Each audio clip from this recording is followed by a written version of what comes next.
It's a pleasure to welcome today Sara Jimenez Alfaro. Sara Jimenez Alfaro is an aerospace engineer from the Universidad of Sevilla.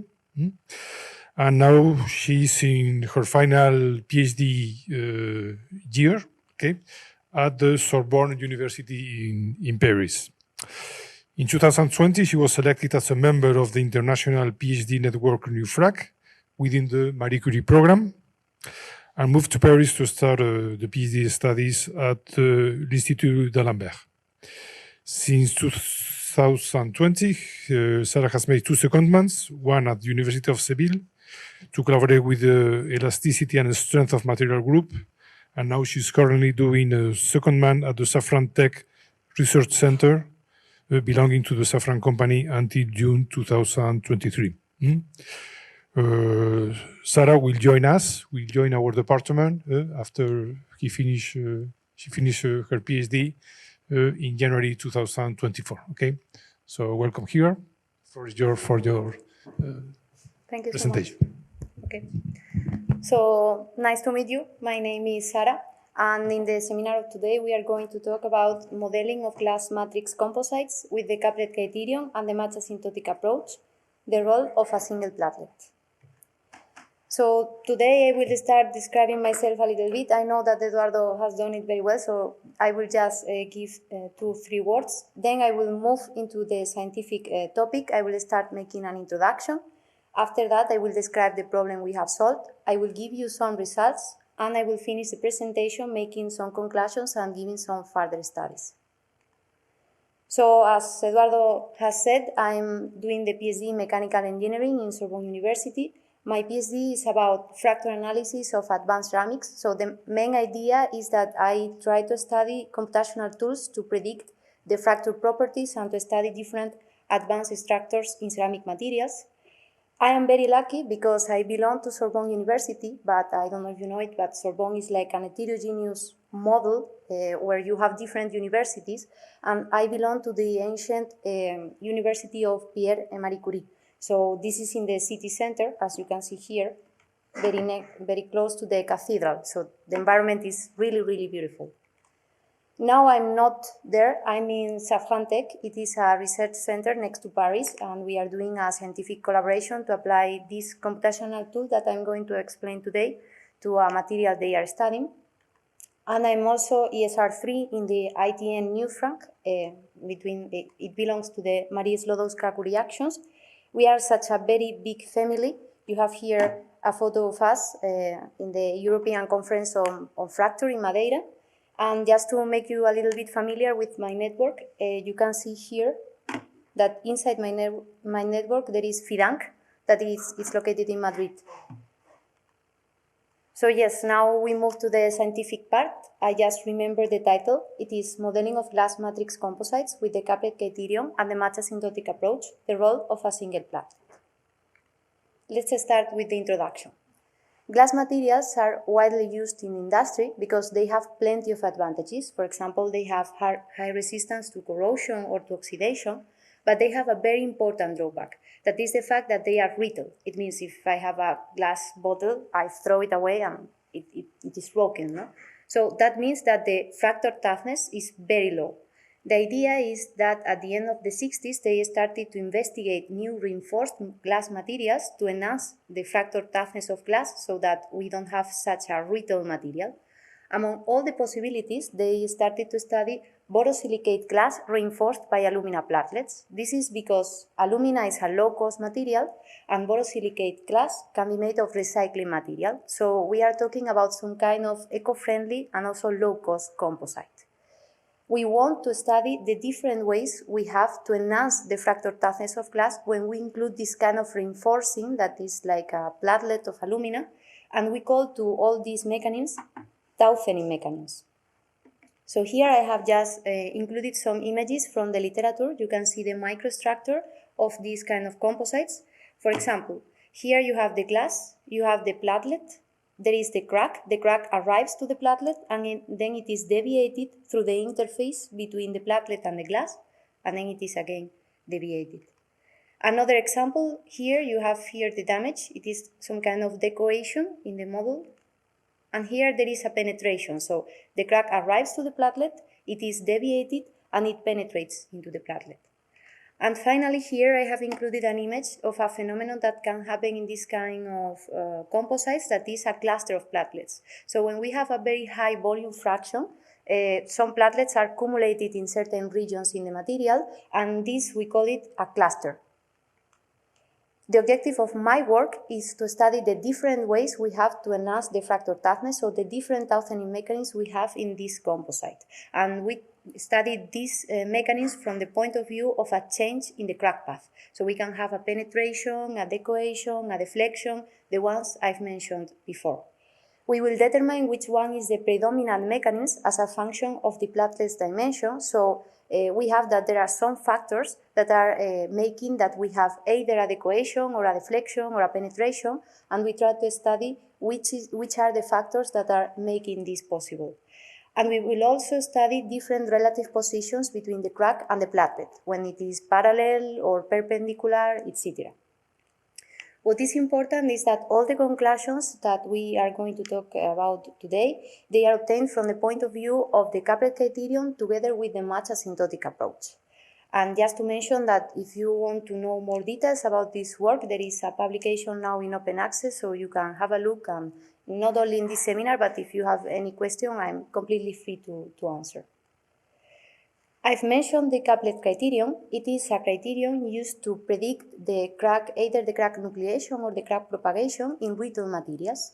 It is based on two conditions. The first one is the energy condition, where we compare the incremental energy release rate, this parameter, with respect to a critical value, that is GC. It is the parameter given by Griffith, the critical energy release rate.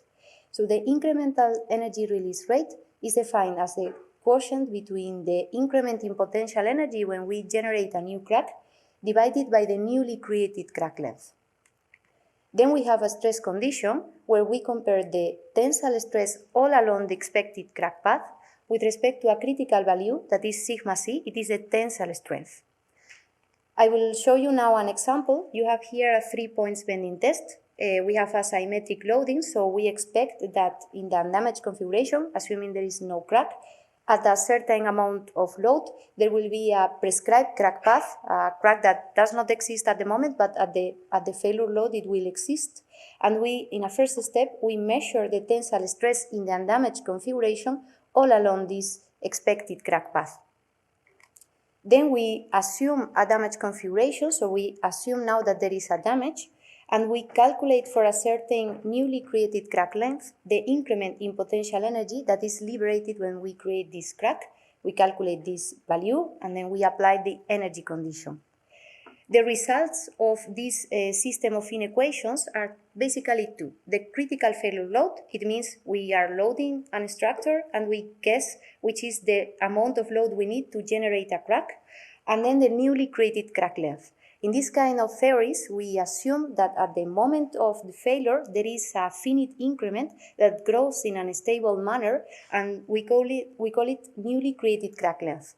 This amount of criteria and things that are related to the fact that we assume a finite increment is called finite fracture mechanics.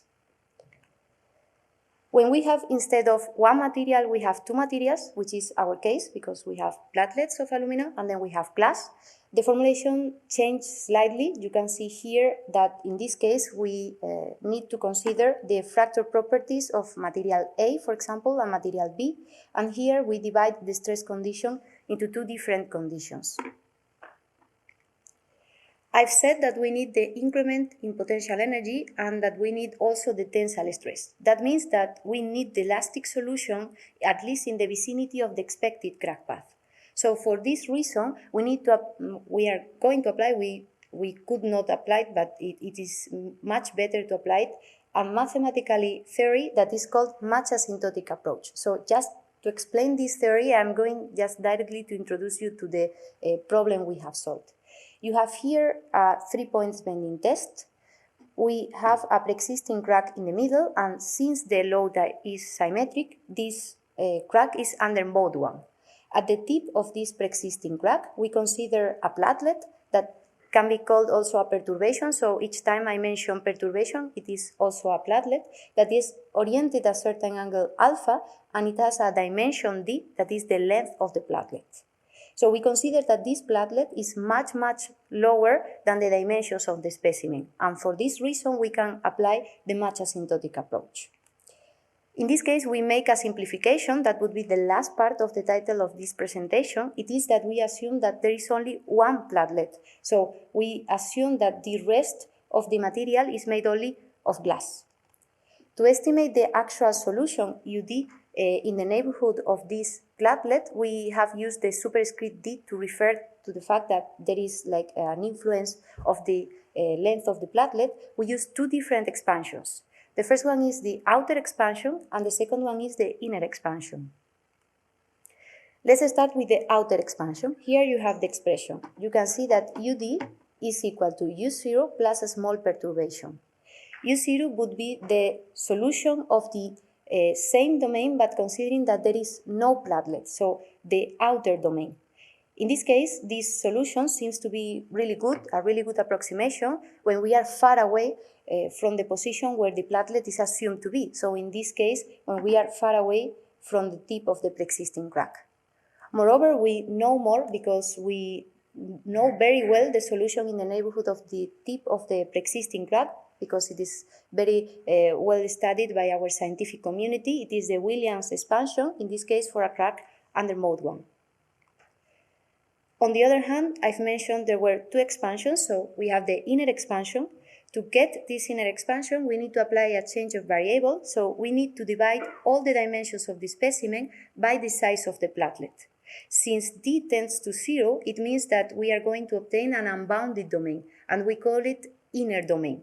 In this inner domain, we define the inner expression. You can see that it is the sum of two terms, F0, V0, F1, and D1. So this approximation seems to be really good when we are close to the perturbation, whereas maybe it's not that accurate when we are far away from the perturbation. Just the question that can arise now is that how we define F0, V0, F1, and V1 using the matching conditions, the match asymptotic conditions. So this is why we call this theory match asymptotic approach. And now I have included here a slide trying to explain which are these conditions. So if you look at the blue region, you will see the region where the outer expansion is a good approximation.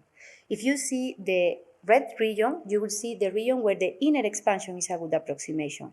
So if the outer expansion is a good approximation when we are far away from the perturbation, and the inner expansion is a good approximation when we are close to the perturbation, there must be an intermediate region where both the inner and the outer, they are a good approximation.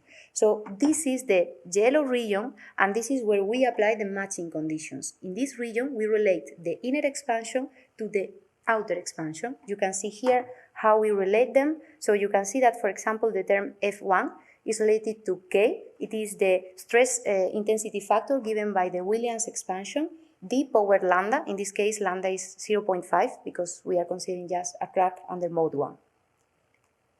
So the procedure that we follow to get the solution is that first we define the inner problem. In this case, we are not able to define an inner domain numerically, but we define a very, very big domain. We get the inner solution, we apply the change of variable so that we have an estimation of the elastic solution in the neighborhood of the perturbation, and finally we apply the couplet criterion and we get the minimum amount of load at which we will have a crack propagation, a continuation of this pre-existing crack. This would be related to the apparent fracture toughness of the composite, that is the fracture properties we want to obtain in the end. I move now to the results. I will explain three results, three different orientations. This is the most simple one. It is the case of alpha equal to 0 degrees when the platelet is parallel to the pre-existing crack. You can have here the evolution of the apparent fracture toughness divided by the fracture toughness of glass with respect to the dimension of the platelet.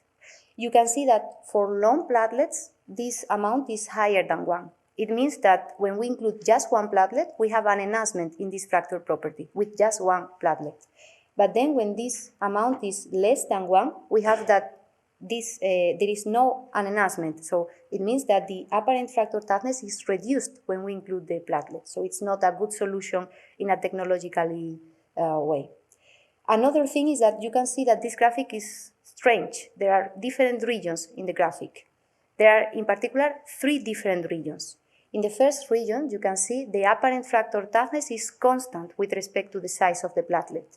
The reason is here. So here you have the application of the couplet criterion. For one example, it is D equal to 10 micrometers. This is the stress condition we were talking about at the beginning of the presentation. This is the energy condition. And then this axis is just D, the size of the platelet, multiplied by this axis, that is one of the axes we use in the numerical problem. So you can see here that the solution, that is CC, it is the couplet criterion point, corresponds to the maximum point of the energy condition. And we can show analytically that this energy condition does not depend on the size of the platelet. We are not going to do it here, just not to put a lot of equations, but this is the reason why we get that this is constant. Moreover, you can see that this point corresponds to a point that is a little bit higher than the interface between the platelet and the glass. That means that the newly created crack length would be a little bit greater than the interface. You can see in a first step, when we apply the failure load, you will have a growing of the crack growing until here. Another example can be here in this intermediate region, where we have that in this case, the couplet criterion point is just the result of the crossing point between the energy condition and the stress condition. This point corresponds exactly to x1 equal to 20 micrometers, that is just the length of the interface. It means that the crack will be arrested at the end of the interface. A final example is when we have long platelets, for example, D equal to 100 micrometers. In this case, again, the couplet criterion is the crossing point between the two conditions, but you can see that it is before the end of the interface. So it means that the crack will be just arrested at the interface between the platelet and the glass. So a more complicated case is the case of alpha equal to 90 degrees when the platelet is perpendicular to the crack, because in this case we are not able to predict a priori which is the expected crack path. We need to consider different possibilities. So this is why we have different graphics here. You can see that we have penetration, single deflection, decohesion, symmetric deflection, or a crack jump. I would like just to comment that we didn't find numerically a difference between the single deflection and the symmetric deflection. So both for us, from the numerical point of view, we obtain the same results. And moreover, for the crack jump, we get that to obtain a crack jump, we need a failure load that is much higher than for the rest of the cases. That means that in the following graphics, we omit these two cases because they are not going to be the predominant mechanism in any case. So here we have the 4 different Tauferin mechanisms we compare: penetration, minor and major, single deflection and decohesion, and a table of the properties we have used for alumina and glass. You can see that for alumina we have a different range of properties for the fracture toughness of alumina and also for the tensile strength of alumina. This is because it is very difficult to predict the fracture properties of alumina, but it is even more difficult to predict it in platelets. So we have a range from the literature, and we have defined it 2 different cases. Penetration minor, that corresponds to the lowest possible values we can get in alumina, and penetration major, that corresponds to the highest values. We can ask that why do we have only 2 different cases in penetration? Because we assume that the interface between the alumina and the glass is strong, and this is something we have got from literature. So we compare the 4 cases. You have here the evolution of the apparent fracture toughness with respect to the size of the platelet, and we look for the predominant mechanism. It means the one that is related to the lowest value of this magnitude. If we have that the alumina material is not very good, so we are in the minor case, we don't put a very good material, you will see that the penetration minor is always the predominant mechanism. It is the one related to the lowest value of the apparent fracture toughness. Whereas if we put a better material, it means the highest possible values of the fracture properties we can have. If we consider short platelets, we will have as a predominant mechanism penetration, But if we move and we put longer platelets, we have decohesion, and finally, we have deflection for very long platelets. And the last orientation we are going to analyze is the case of alpha equal to 45 degrees. In this case, it is even more complex because we need to define two different angles to define the expected crack path. So first of all, beta, that is here, it is the first deviation of the crack when it enters into the platelet, and then gamma, that is the second change that the crack path can have when it goes out from the platelet. We are going to study just three different values of beta and gamma, 0, 45, and 90 degrees. If we consider at first that beta is equal to 0 degrees, we just study the difference in gamma equal to 45, 0, and 90. You can see that for long platelets, the graphics are the same. There is no difference. The reason is that in this case, the newly created crack length is just located here in this first step. So there is no difference between the three values of gamma. Whereas if we go for shorter platelets, you will see that the predominant mechanism is gamma equal to 45. It means that when we have a short platelet, the platelet enters and then it goes out with the same orientation it had at the beginning, before entering in the platelet. Another case is when we have beta equal to 90 degrees. In this case, we need to divide because we have minor properties or major properties. So this is a minor case.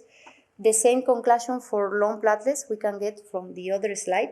Whereas if we go for short platelets, we can have either gamma equal to 45 degrees, either gamma equal to 90 degrees. In the major case, we get very, very similar conclusions. The predominant mechanism in most of the cases is gamma equal to 45 degrees. And finally, for beta equal to 45 degrees, in the minor case, again, the predominant mechanism is when you don't change the orientation of the expected crack path. And again, the same for the major case. So once we compare the angles of gamma, we can determine a comparison between the different angles of beta for the minor and the major case. And what can we conclude? The first conclusion is that if we have minor properties, it means not a very good alumina, we will have that the crack doesn't change. So beta equal to 45 degrees is the predominant mechanism. It means that the crack just crossed the platelet without any change. If we have very good alumina, then something happens. And what happens? It happens that the predominant mechanism is beta equal to 0 degrees. It means that the crack will be deviated through the interface between the platelet and the glass.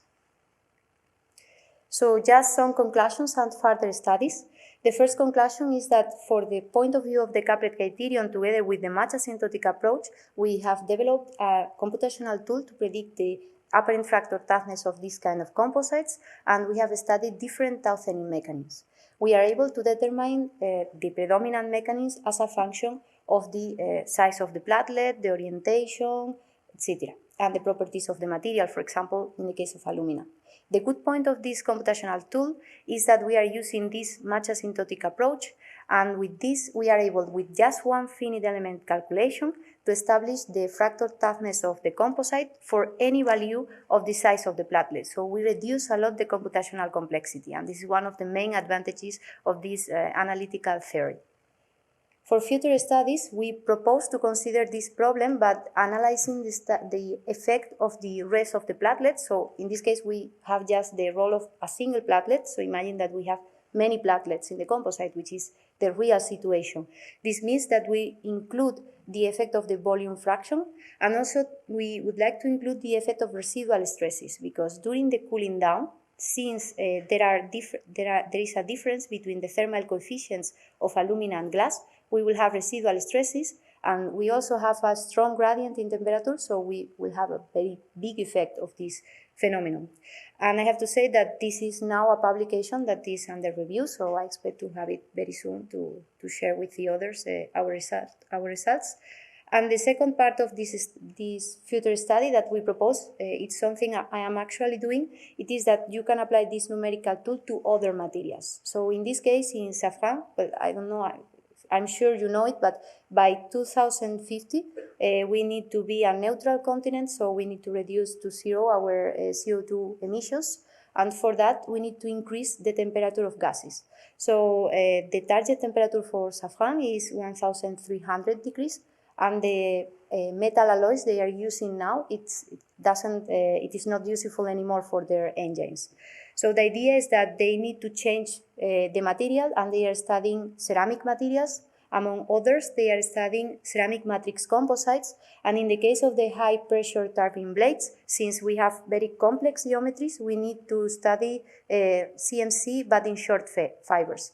And if you look at the microstructure of this kind of materials, it is exactly the same as we are considering now. So we are applying now this numerical tool because the only parameter they were not able to guess is the apparent fracture toughness of the composite. So we are trying to help them in that. So thank you for your attention, and if you have any question.